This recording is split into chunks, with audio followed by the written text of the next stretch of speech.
Nitong nakaraang May 21 ay ipinagdiwang ng yumaong superstar Nora Honor ang kanya sanang ika-72 taong kaarawan.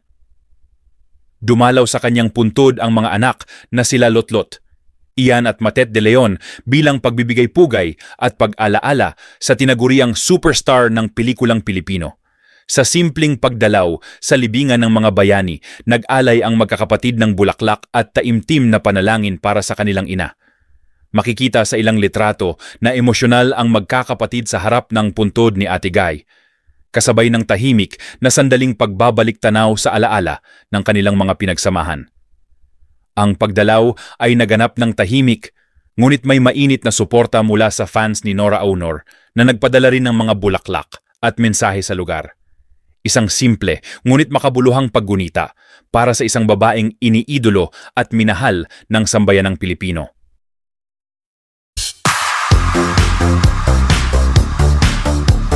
Nako, eto na.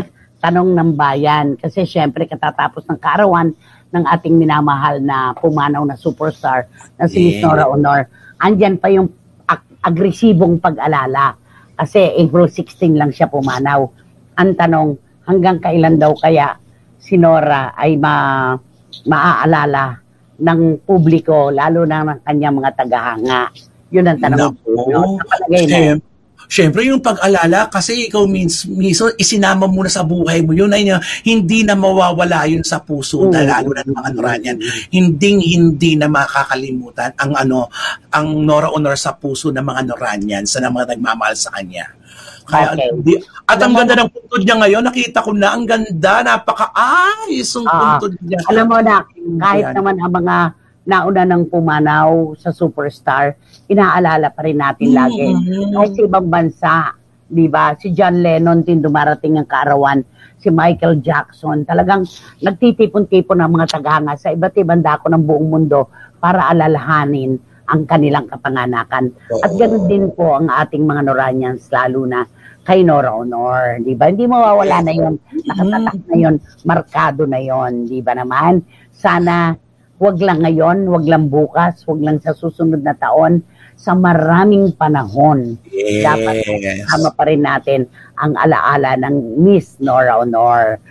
Yung Nora Honor lang, nanay, ito, nakikinig sa atin ngayon, sabi niya, Romel, ang daming umiyak sa pelikulang Panay, napanood ko siya.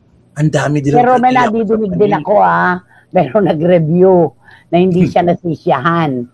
Hindi na lang natin babanggitin ang pangalan. Kani-kanyang lasa yan, di ba?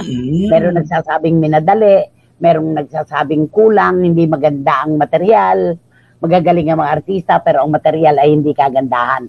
Kani-kanya yan. Siyempre, opinion nila yan di ba? Pero siyempre, pag Noranian ka, tagahanga ka, talagang lahat ng gagawin ng idolo mo, talagang susuportahan mo at tatanggapin mo. Totoo yan. Totoo yan.